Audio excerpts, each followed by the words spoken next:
আপনি এখানে ব্যবস্থা নেন। হালাল হালাল মাস্টার বিদ্যা আজকের পর থেকে আপনার থানায় কোনো ধরনের দালাল থাকবে না।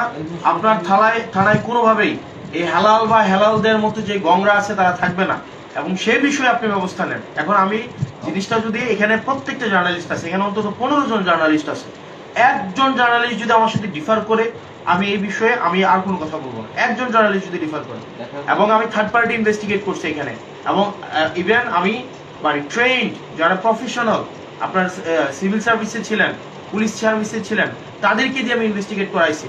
আমি আপনাকে অনেক কিছুই আমার এই দিনটার জন্য আমি অপেক্ষা করছি যে একটা লিগ্যাল জায়গা থেকে আমি এটাকে প্রসিড করব। এমনও হয়েছে আমি নিজে ইচ্ছা করে আমি কাউকে পাঠাইছি মামলা করার জন্য বা কোনো একটা অভিযোগ দায়ের করার জন্য। আমার কাছে ভিডিও আছে, আমি এগুলো সোশ্যাল মিডিয়াতে নিয়ে আসবো। আমি ইচ্ছা করে পাঠাইছি একদম স্ক্রিপ্টেড যে আপনি থানায় যান, একটা অভিযোগ নিয়ে যান, দেখেন প্রসিডিংসটা দেখেন আপনি। এবং এখানে হেলাল ছাড়া এখানে কোনো থানায় কথাই চলে না।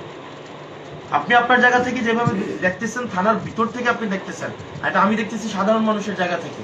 সেই জায়গা থেকে এটা আপনি আজকের পর থেকে এই মুহূর্ত থেকে থানার মধ্যে কোনো দালাল থাকতে পারবে না। এবং আপনার সেকেন্ড অফিসার যিনি আছেন ওনাকে সাথে নিয়ে বসেন। উনি যদি দেবিদ্বার চাকরি করতে চায় তাহলে ওনাকে সরকার যে বেতন দেয়, সম্মানটা আপনাদেরকে দেয়, আমরা যে সম্মানটা আপনাকে দেই, সেটা নিয়ে ওনাকে চাকরি করতে হবে। এবং এসআই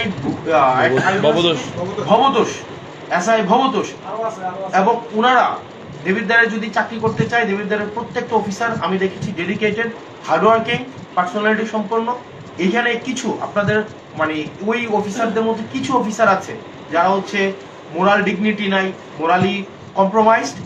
আপনি তাদের সাথে কথা বলেন, তারা যদি মনে করে যেন এইভাবে চাকরি করতে পারবে না, তাহলে তারা হচ্ছে তাদের আইনগতভাবে যেই প্রক্রিয়া করা লাগে আমি আপনাদের কাছে অনুরোধ করবো, আপনারা আইনগতভাবে এই বিষয়গুলো